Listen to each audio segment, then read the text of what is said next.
지난 시간에 이어 오늘 이 본문은 요셉의 스토리의 클라이막스입니다. 이야기에는 언제나 클라이막스가 있죠.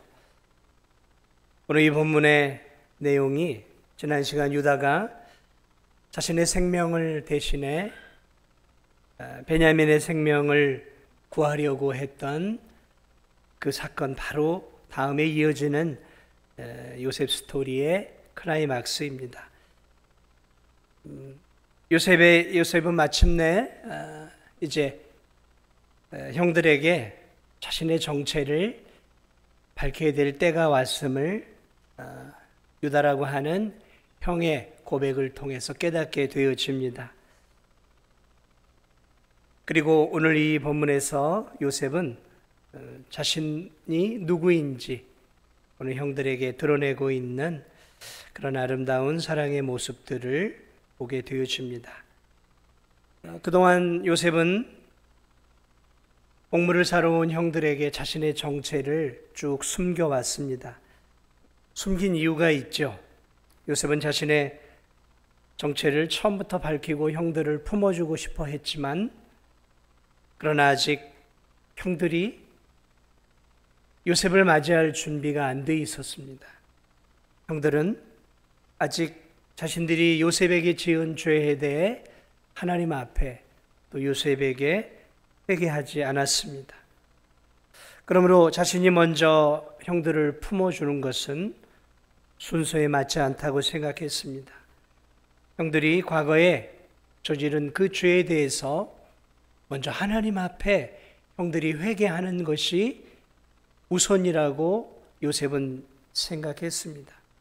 그래서 요셉은 형들 앞에서 자신이 누구인지 밝히지 않았고 형들이 하나님 앞에서 요셉에게 지은 죄에 대한 것들을 온전히 회개하기를 진심으로 바라며 형들이 회개할 수 있도록 상황들을 움직여가고 있었던 것이었습니다. 마침내 형들은 요셉의 바람대로 자신들이 22년 전에 요셉에게 몹쓸 짓을 했던 그것에 대해서 각성하고 죄의식을 느끼고 하나님께 진심으로 회개하는 자리로 나아가기 시작합니다. 그리고 형들이 이제 아버지를 사랑하고 막내였던 베냐민조차도 사랑하고 있는 뜨거운 가족애를 확인하고서 비로소 이제 형들에게 자신의 정체를 공개하고 자신도 형들을 사랑하고 있음을 드러내기로 결심합니다. 오늘 이 본문은 바로 요셉이 자신이 누구인지를 마침내 드러내고 있는 내용들입니다. 유다의 그 사랑의 고백을 듣고 요셉은 가슴 벅참을 느낍니다. 다시 형들에 대한 온전한 사랑이 그의 마음속에 불릴 듯 일어나기 시작합니다. 그래서 자신의 밑에 있는 사람들을 다 내어 보내게 하고 오직 형들과 독대합니다. 그리고 이렇게 얘기합니다. 나는 당신들의 아우 요셉이니 당신들이 애굽의 판자라. 속 시원하게 자신이 형들의 동생인 요셉임을 비로소 형들에게 밝히고 그동안 참고 눌러왔던 눈물을 쏟아내기 시작합니다. 보고 싶었던 동생 베냐민을 비롯해 이미 용서한 형들을 보면서 그는 하나님께 대한 감사와 가족을 다시 만난 기쁨과 형들을 사랑으로 용서하는 용서의 눈물을 폭포수처럼 쏟아냅니다. 이런 모습들을 보면 형들을 차갑게 대했던 요셉이 자신은 얼마나 따뜻한 사람이었는지 속 깊은 사람이었는지를 우리에게 보여주고 있는 것이죠. 다만 그 정을 억제하고 감추고 있었던 것이었습니다. 자, 그런데 이렇게 형들을 사랑하는 뜨거운 용서와 사랑의 눈물을 쏟아내고 자신을 드러낼 때 형들의 반응은 어땠을까요? 기뻐 얼싸안았던 것이 아니에요. 형들은 모두가 얼음장처럼 표정이 굳어져 버렸습니다. 하늘 같은 이집트 총리가 자신들이 과거에 노예로 팔아버린 그 죽었다고 생각하는 요셉이었다라는 것을 알고 형들은 기절할 만큼 놀랐던 것 같아요. 울어야 할지 웃어야 할지 참으로 그들은 아마도 갈피를 잡지 못했을 것입니다. 요셉은 형들의 놀라는 반응을 보면서 흘리는 눈물을 닦고 형들을 안심시키는 위로의 말을 5절에서 합니다. 당신들이 나를 이곳에 팔았다고 해서 근심하지 마소서, 한탄하지 마소서. 하나님이 생명을 구원하시려고 나를 당신들보다 먼저 보내셨나이다. 형들이 자신을 이집트에 팔았던 것에 대해서 더 이상 한탄하지 말고 이제 더 이상 죄의식을 느끼지 말라고 말하고 있습니다. 또한 요셉에게 보복을 당할 것에 대한 걱정이나 근심도 이제는 하지 말라라고 간곡하게 부탁하고 있습니다. 그러면서 당신들이 나를 노예로 팔아 이집트로 보낸 것 같지만 사실 나를 이집트로 보내신 것은 당신들이 아니라 하나님이었습니다. 요셉을 향한 독한 시기와 질투 때문에 형들이 요셉을 팔았던 것은 틀림없는 팩트예요, 팩트. 그래서 요셉이 이집트에 노예로 온 것이죠. 그러나 요셉은 보여지는 현상이 전부가 아니라 그렇게 보여지는 상황과 현상 속에서 보이지 않는 하나님의 손길이 자신의 삶을 주관하고 있었고, 그리고 형들에 의해 팔린 것은 틀림없는 사실이지만 그 사건 속에서 하나님이 사실은 자신을 이집트로 보낸 하나님의 놀라운 섭리의 손길이 있었음을 오늘 형들에게 고백하며 형들의 죄를 용서하고 형들을 지금 품어주고 있는 이 요셉의 놀라운 고백을 바라보면서 저는 오늘 이 본문을 통해 우리가 좀 몇 가지 귀한 사실들을 좀 본문을 통해 좀 배웠으면 좋겠습니다. 먼저 이 본문, 이 사건을 통해서 요셉이 형들이 과거의 죄에 대해서 진심으로 하나님께 회개하고 자신들의 삶을 돌이키자 비로소 형들 앞에 자신들의 정체를 비로소 드러내고 있다라는 것, 그리고 형들을 비로소 사랑하고 온전한 용서를 그들에게 선언하고 있음을 우리가 놓쳐서는 안 되는 것입니다. 여러분, 이 과거 형들은 아버지의 사랑을 독차지하고 아버지의 편애를 받았던 이 요셉, 그리고 어떤 꿈을 가지고 자랑하면서 형들을 좀 낮춰보았던 것 같은 이 요셉의 태도에 대해서 극도로 경기를 일으켰어요. 동생을 저 꿈꾸는 자라고 표현하면서 동생을 혐오했습니다. 죽이고 싶어 했어요. 그래서 형들은 요셉을 죽일 기회를 찾았어요. 때가 되면 요셉을 죽여야 되겠다라고 형들은 생각하고 있었어요. 그런데 기회가 왔어요. 그들이 멀리 있는 곳에 목축을 하러 나갔을 때 아버지가 없는 그곳에 요셉이 찾아온 거예요. 요셉을 먼저 구덩이에 집어넣고 죽이기로 합니다. 형제들이 협의했어요. 그래서 그들은 죽이려고 했습니다. 그러나 한 형제의 제안으로 그래, 죽이기까지는 하지 말자. 뭐 죽여서 우리 손에 동생의 피를 흘리는 게 뭐 좋겠는가. 그러면서 그들은 동생을 노예로 팔아버립니다. 동생을 노예로 팔아버려요. 해서는 안 되는 몹쓸 짓을 하는 것이죠. 어떻게 동생을 노예로 파냔 말이죠. 있을 수 없는 끔찍한 죄를 이 형들이 저지르게 되죠. 그런데 그들은 동생을 노예로 판 것에 대해서 기뻐합니다. 왜냐하면 자신들의 손으로 피를 흘리지 않고 동생을 더 이상 볼 수 없는 저 먼 노예로 보내버리니까 이제 눈의 가시가 사라졌으니까, 더기다가 동생을 노예값으로 팔면서 돈도 생겼단 말이죠. 일석삼조예요. 피도 묻히지 않았죠. 더 이상 보지 않게 되었죠. 돈까지 얻게 되었죠. 이 형들은 기뻐했어요. 야, 일석삼조다. 눈의 가시도 치워버리고. 이렇게 냉혈한들이었어요, 형들이. 이렇게 못된 자들이었어요. 22년 만에 만났는데 이 형들이 여전히 변함이 없어요. 보니까 형들이 바뀌지 않았어요. 여전히 자신의 지은 죄에 대해 하나님께 회개하고 있지 않았어요. 이미 요셉은 형들을 용서했어요. 이미 요셉은 하나님의 뜻을 알았어요. 그들은 안아주고 싶었어요. 품어주고 싶었어요. 그러나 아직 형들이 준비가 안 돼 있었던 거예요. 여러분, 아무리 좋은 선물도요, 받는 사람이 준비가 되면 선뜻 주면 안 됩니다. 선물의 의미를 알고 선물의 가치를 알 때 선물을 받는 사람에게 선물이 선물로 다가오는 것이지, 준비가 안 된 사람에게는 그래서 선물을 주면 안 되는 거죠. 그 요셉은 참았던 것이죠. 형들에게 아직 하나님께 나아가 저들이 죄를 용서하지 않았구나라는 것을 알게 되었어요. 그래서 형들이 진심으로 회개하고 돌이키기 전까지, 형들이 하나님과 화해하기 전까지 요셉은 자신의 정체를 드러내지 않기로 결심합니다. 그리고 요셉은 오랜 세월이 흘렀다고 형들의 죄가 결코 가리워지거나 유야무야 되어서는 안 된다고 생각했어요.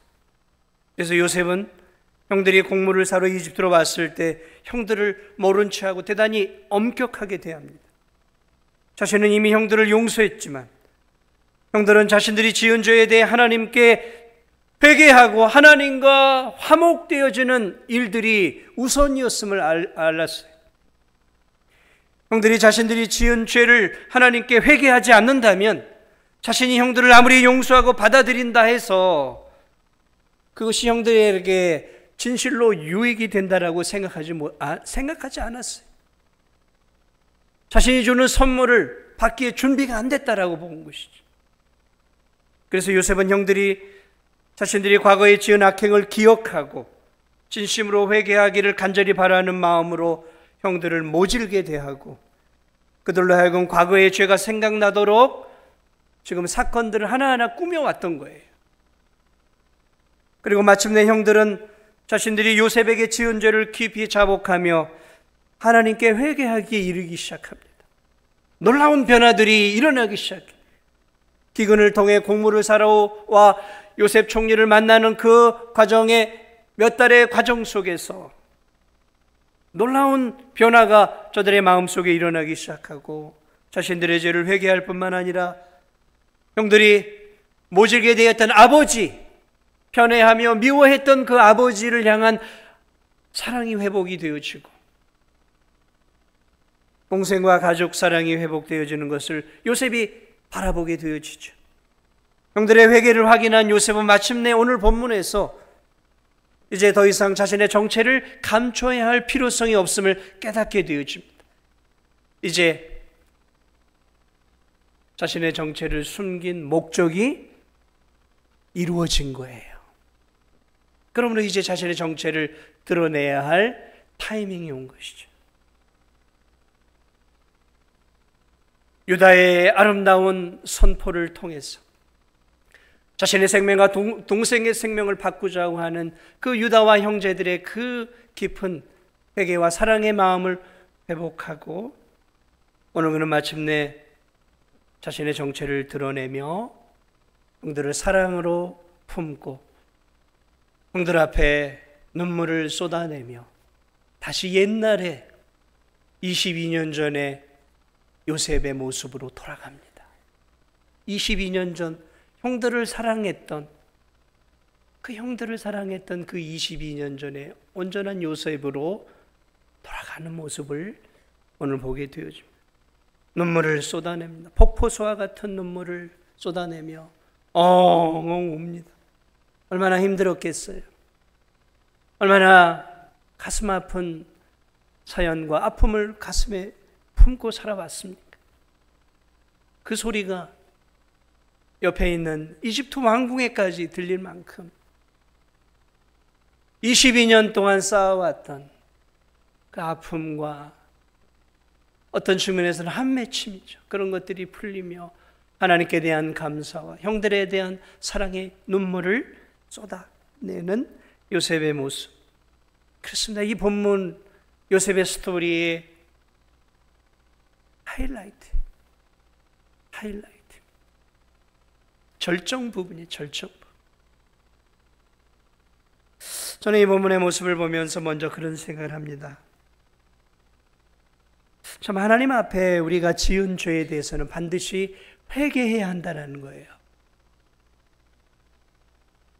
요셉은 형들을 이미 용서했어요. 품을 수 있었습니다. 그러나 형들을 품지 않고 기다립니다. 형들이 하나님 앞에 회개할 때까지 기다려요. 여러분, 진정한 관계의 회복은 회개에서부터 출발합니다.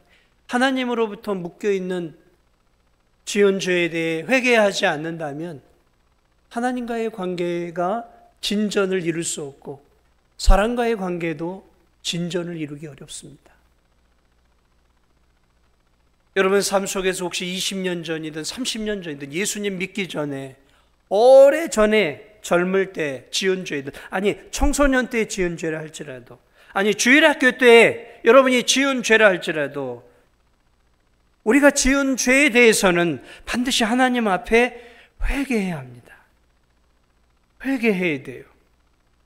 오랜 세월이 지났다고 하나님이 내가 지은 죄를 그래 너무 오랜 세월이 지났는데 뭐 내가 그런 죄까지 내가 기억하고 있겠느냐 뭐 그런 죄 이제 지금이 중요하지. 하나님 절대로 그런 하나님 아니에요. 내가 예수님 믿기 전이라 할지라도 오래전에 지었던 그래서 그 죄를 하나님 앞에 회개하지 않고 여전히 뭉기적거리면서 그 죄를 안고 인생을 살아오고 있다면 여러분 그 죄를 회개해야 합니다. 하나님 앞에 나아가서 회개해야 해요. 그래서 하나님과 나 사이에 그 죄의 문제가 해결이 되어야 됩니다.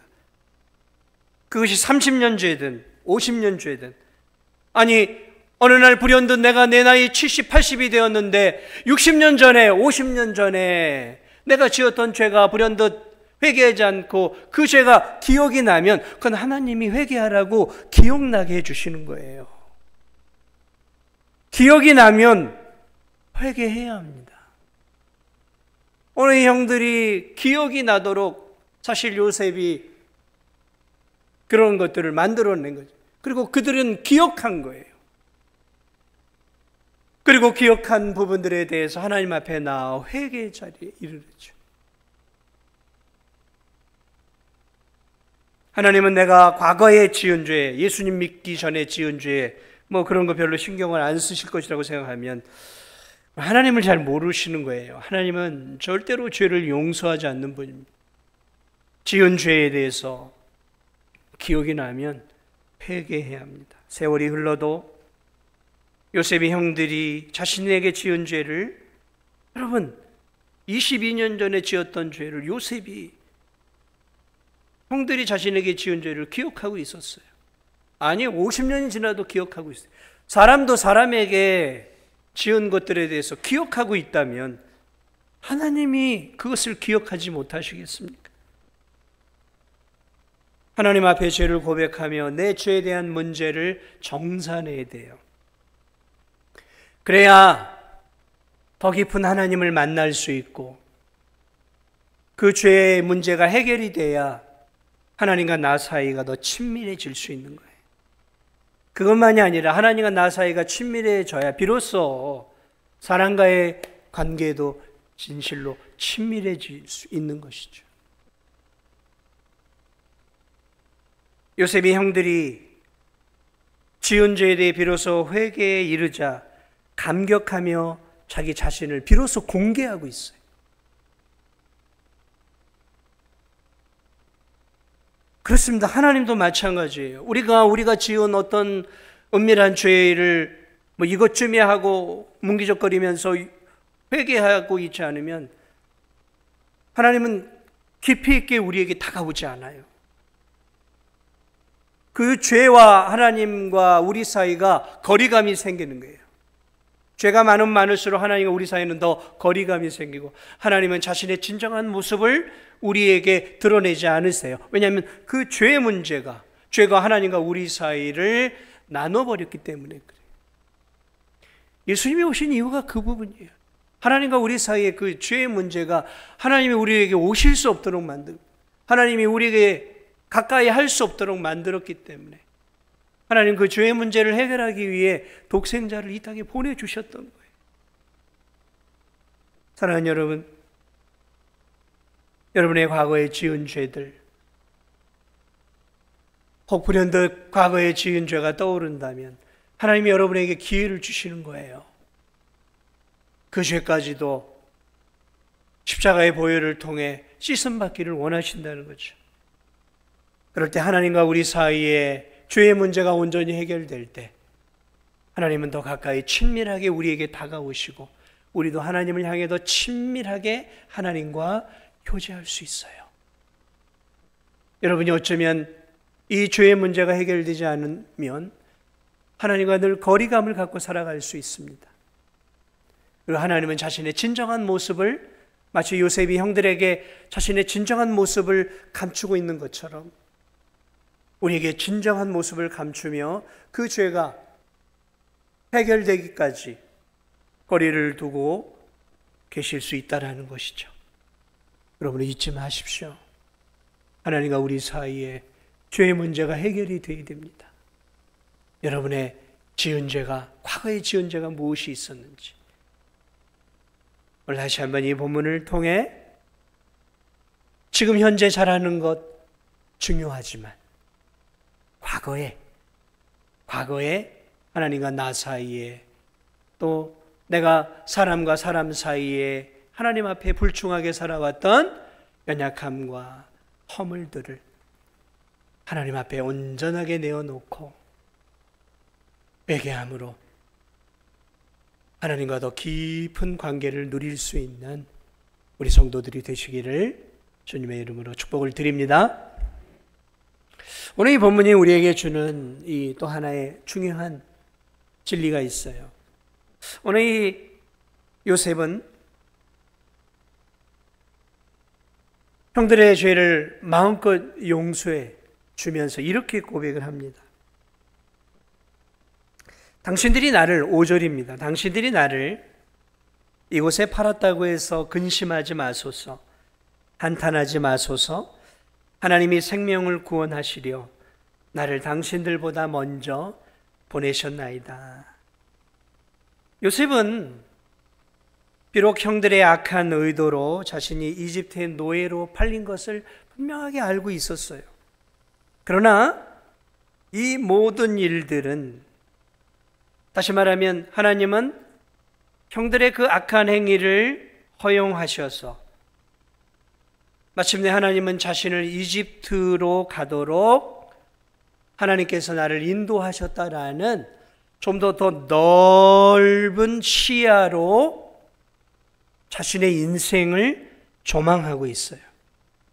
다시 말하면 형들이 나를 미워하고 나를 원수처럼 여기고 나를 증오해서 나를 팔았던 그 사건만을 바라본 것이 아니라 그 사건 너머에 보이지 않는 하나님의 손길이 나와 형들 사이에 일어났던 이 모든 일들을 주관하고 섭리하셔서 하나님께서 결국은 형들이 나를 이집트의 노예로 팔은 것처럼 보여졌지만, 그러나 그 일들 속에서 사실은 하나님이 놀라운 하나님의 역사를 이루기 위해 자신을 이집트로 가도록 허용하시고 허락하셨다는 하나님의 놀라운 섭리를 지금 고백하고 있다는 것입니다. 나를 이리로 보내신 이는 당신들이 아니요 하나님이시라. 여러분, 이건 진짜 그리스도인만이 할 수 있는 고백이에요. 진짜 그리스도인만이. 여러분, 우리가 누군가에게 고통을 당했어요. 원통함을 당했어요. 원통함을 당했어요. 말할 수 없는, 씻을 수 없는 치욕을 당했어요. 그러면 사람들은 마음속에 뭘 느끼냐면 저 사람이 나에게 준 치욕, 저 사람이 나에게 준 독한 시기의 말, 저 사람이 나에게 행한 그 행동과 그 행동을 통해서 내게 주어진 내가 당한 환경과 고통만을 생각하는 거죠. 하나님을 믿지 않는 사람은 내게 주어진 그 사건만을 바라보는 거예요. 그런데 하나님의 사람들은 그 사건만이 아니라 그 사건 속에서 보여지지 않는 하나님의 손길까지 본다라는 것이죠. 여러분, 이것이 인생을 사는 일에 얼마나 중요한 일인지 모릅니다. 세상의 뉴스를 보시고 세상에 돌아가는 일들을 보십시오. 드라마를 보십시오. 영화를 보십시오. 소설을 보십시오. 당한 일들에 대한 철저한 복수입니다. 복수예요. 그 일들을 곱씹으며 수년, 수십 년을 복수의 칼을 갈아요. 그리고 기회를 잡습니다. 그리고 철저하게 응징을 하죠. 그러면 사람들은 그 드라마나 영화나 그런 작품들을 통해 환호하는 것이죠. 이야, 시원하다, 복수해서. 여러분, 창세기는 복수로 끝나는 것이 아닙니다. 요셉이 철저하게 복수하고 형들을 응징하고 형들을 감옥에 집어넣고 그렇게 끝나는 내용이 아니잖아요. 나를 이리로 보내신 이는 당신들이 아니요 하나님이라. 아, 여러분, 이게 진짜 신앙인이에요.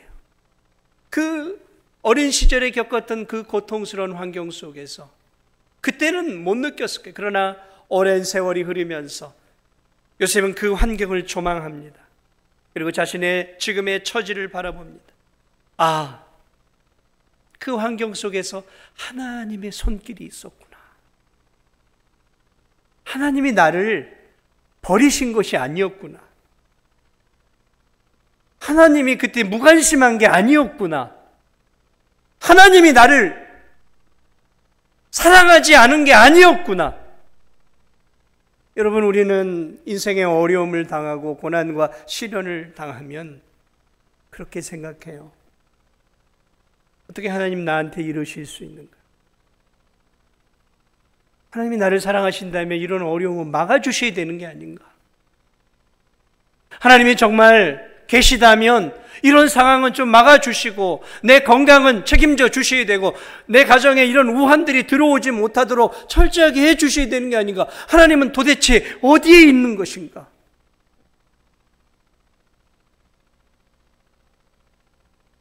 여러분, 요셉이 22년 전에 당했던 환경 속에 하나님은 어디에 계신 거냔 말이죠. 형들에 의해서 이렇게 철저하게 고통과 비참함을 당할 때 하나님은 어디에 계신 걸까요? 안 계셨던 것일까요? 아니, 안 계신 것처럼 보여집니다.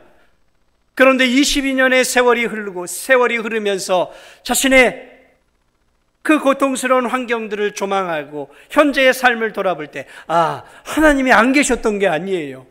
그 현장 속에 형들이 자신들을 구덩이에 집어넣고 옷을 빼앗고 은 20의 노예를 팔아가는 그 과정 속에, 그 현장 속에 하나님은 여전히 요셉과 함께하고 계셨던 거예요. 요셉을 보고 계셨던 거예요. 거기 안 계셨던 것이 아니었던 거예요. 아, 하나님은 더 큰 목적을 갖고 형들의 저 악랄한 잘못들을 허용하고 수용하고 계셨구나. 더 큰 하나님을 본 것이죠. 더 큰 하나님. 자신의 삶 속에서, 형들의 삶 속에서, 역사의 현장 속에서 인간들의 환경과 역사를 움직여 가시는 것은 나인 것 같고 저 사람인 것 같고 왕들인 것 같은 줄 알았는데 사실은 그게 아니라 하나님이 역사를 주관하고 계시고 하나님이 내 히스토리를 움직여가고 계시고 하나님이 내 가정을 움직여가고 계셨구나. 오늘 이 본문 속에 하나님이가 도대체 몇 번이나 나오고 있냔 말이에요. 5절을 보세요. 나를 당신들보다 하나님이 생명을 구원, 하나님이 생명을 구원하. 7절을 보세요. 하나님이 큰 구원으로 당신들의 생명을, 당신들을 후손을 세상에 두시려고 나를 당신들보다 먼저 보내셨습니다. 8절을 보세요. 하나님이시라. 하나님이 나를 바로에게 아버지로 삼으시고,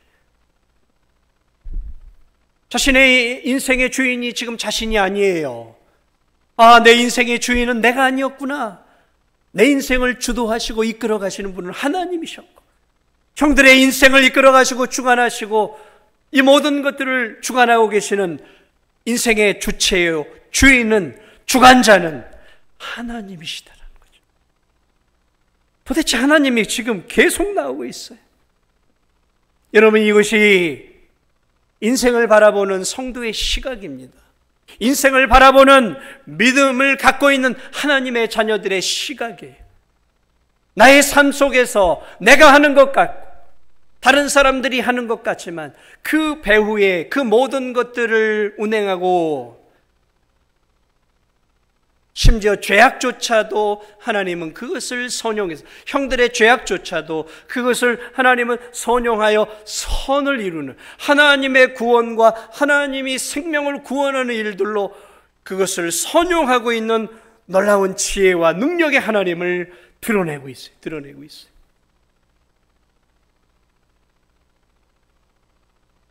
사랑하는 여러분, 공중에 날아가는 새가 땅에 떨어지는 거 우연 아닙니다. 오늘 머리를 감을 때 수십 개, 수백 개의 머리가 빠졌어요.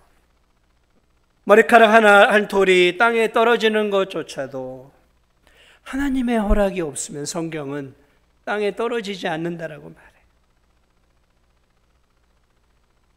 우리 인생의 고난, 시련, 고통, 아픔, 비극, 절대로 우연히 일어나는 것은 없습니다.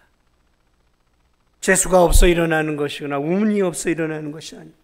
뭔가 잘 되면 재수가 좋고 운이 있어서, 뭔가 안 되면 재수가 없고 운이 없어서. 아니에요. 그리스도인은 그런 말을 하면 안 되는 거예요. 그것은 하나님을 인정하지 않는 말이에요. 모든 것들을 다스리고 주관하시는 하나님의 손길 안에 우리의 인생이 있어요.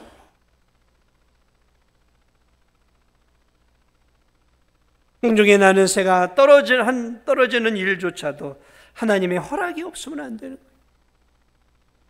마귀가 인간을 공격하고 유혹하는 것조차도 하나님의 허락이 있어야 돼요. 천상에서 회의가 벌어졌어요. 천상에 마귀가 찾아왔어요.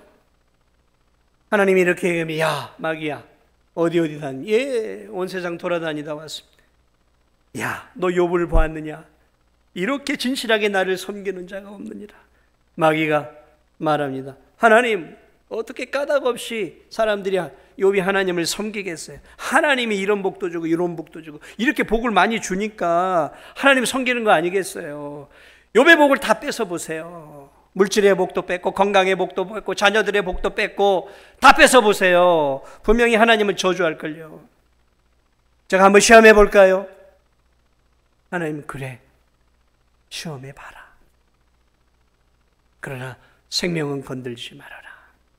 여러분, 마귀조차도 우리를 건드리는 일들을 하나님의 허락이 없이는 아무것도 하지 못해요. 물론 하나님이 무슨 악을 조장하고 악을 만드시고 악을 계획하는 분은 아니에요. 요셉의 형들이 악한 의도로 행한 것들을 하나님은 허용하신 거예요. 잊지 마십시오. 이 세상에 우발적으로 일어나는 일은 없습니다. 우연히 일어나는 일도 없습니다. 전능하신 하나님이 이 모든 것들을 그분의 무궁한 지혜를 통해서 하나님은 허용할 부분은 허용하고 허락할 부분은 허락하고 또 계획할 분들은 계획하시면서 모든 것들이 하나님의 뜻 안에 운행되어 줄 수 있도록 합력하여 선을 이루어 가시는 하나님이심을 여러분 믿으시기 바랍니다. 여러분의 인생을 바라볼 때 절대로 여러분과 여러분의 환경만을 바라보지 마십시오. 나를 힘들게 한 사람들만을 바라보지 마십시오. 나를 힘들게 하는 환경만을 바라보지 말고 그 환경 속에서 놀랍도록 지혜롭게 나의 삶을 빚어가고 나의 환경을 주관하시고 인도하시면서 더 선한 목적으로 우리의 삶을 이끌어 가시는 하나님이 계심을 여러분 잊지 않기를 주님의 이름으로 축복을 드립니다. 그럴 때 우리에게 비참한 일이 생겨도 하나님을 원망하지 않는 거예요. 우리에게 고통스러운 일이 생겨도 하나님을 원망하지 않는 거예요. 괴롭고 힘들고 공고한 일, 아픈 일, 그런 인생의 어려움을 당할 때에도 보이지 않는 하나님의 손길이 자신의 삶을 두르고 있음을 기억하면서 그럼에도 불구하고 우리가 하나님께 감사할 수 있고 그럼에도 불구하고 우리가 인생의 어려움 속에서 하나님을 하나님으로 찬양할 수 있음을 여러분 믿으시기 바랍니다. 여러분 잊지 마십시오. 하나님은 바로 이 악한 형들의 악한 계교를 허용하심으로 무엇을 만들어내냐면 그것을 요셉이 알게 된 거예요. 그것을 7절을 보니까 하나님이 큰 구원으로 당신들의 생명을 보존하고 당신들의 후손을 세상에 두시려고 나를 당신들보다 먼저 보내셨나니. 요셉은 나중에 알게 되었어요. 나중에 하나님이 없는 것 같고 하나님이 나를 미워하는 것 같고 하나님이 나를 버린 것처럼 보여졌는데 그것이 아니었구나. 하나님의 큰 그림, 하나님의 빅픽처가 있었구나. 하나님이 나를 이집트로 보내요. 결국 나를 이집트의 총리로 삼아서 우리 가족을 보존하시고 주변에 수많은 죽어가는 생명을 구원하시려는 그 큰 그림을 이루시기 위해 작은 퍼즐 조각처럼 한 조각인 내 삶의 고난과 시련과 역경을 하나님이 허락해 주셨구나. 하나님의 놀라운 계획이 있었구나. 구원의 계획이 있었구나. 구원의 계획이 있어서 나에게 이런 것들을 허락하셨구나. 사랑하는 여러분, 그렇습니다. 하나님은 생명을 구원하고 영혼들을 구원하기 위해 지금도 우리의 삶과 우리 교회와 이 역사를 통해 일하고 계신 거예요. 이들의 가족들의 생명을 구했어요. 그리고 주변의 이집트와 가나안 땅의 생명들을 실제적으로 요셉을 통해 구원하셨어요. 기근으로부터 구원하셨어요. 그러나 여러분 잊지 마십시오. 오늘 이 요셉의 고백 속에는 단순한 육신의 생명이만이 아니에요. 야곱의 후손들을 보존하셔서, 여러분 이 야곱의 후손들이 누구입니까? 이 야곱의 후손들을 통해서 앞으로 인류를 구원하실 예수 그리스도가 바로 이 야곱의 후손, 이 12지파를 통해 영원한 메시아가 나오는 거예요. 그러므로 야곱의 이 가족들을 구원하는 것은 그들의 생명만을 구원하는 것이 아니라 앞으로 오고 오는 수많은 죄인들을 구원하고자 하는 영원한 구원을 이루기 위해 하나님이 지금 요셉을 들어 사용하고 있다는 것이죠. 영원한 생명, 바로 이들의 구원 속에 이들의 생명이 이어져야 이 생명을 타고 예수 그리스도가 오실 수 있기 때문이에요. 그 일을 이루기 위해 영원한 메시아를 보내주시기 위해 오늘 하나님이 이 요셉이라고 하는 이 인물을 사용하고 있음을 사랑하는 여러분 잊지 마시기 바랍니다. 말씀을 마무리합니다. 사랑하는 여러분, 하나님은 믿음의 사람들을 사랑하시고 사용하십니다. 그러나 잊지 마십시오. 하나님은 내가 원하는 대로 내 인생을 이끌어가지 않으세요. 하나님은 내가 원하는 대로 내 인생을, 내가 기도하는 대로, 내가 욕망하고 내가 꿈꾸는 대로 내 인생을 인도하시는 것이 아니라, 하나님은 우리 각자를 향한, 저와 여러분을 향한 각자의 비전이 있어요. 여러분 한 분 한 분을 향해 하나님은 놀라운 계획들을 갖고 있습니다.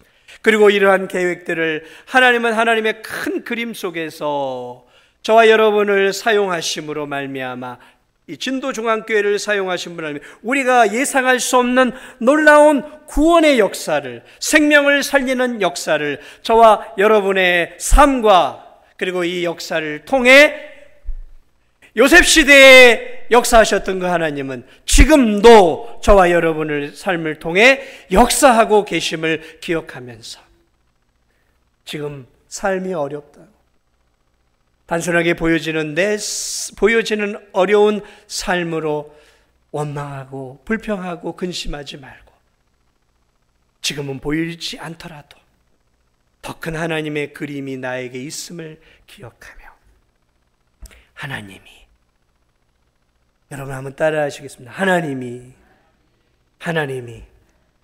내 삶을 인도하고 계신다. 그 믿음을 붙잡고, 힘겹고 어렵지만, 때로는 이해가 되지 않지만 하나님이 내 삶을 인도하고 계심을 믿으며 요셉처럼 묵묵하게 자신에게 주어지는 삶 속에서 하나님 앞에 귀하게 쓰임받을 수 있는 저와 우리 성도들이 되시기를 주님의 이름으로 축복을 드립니다. 우리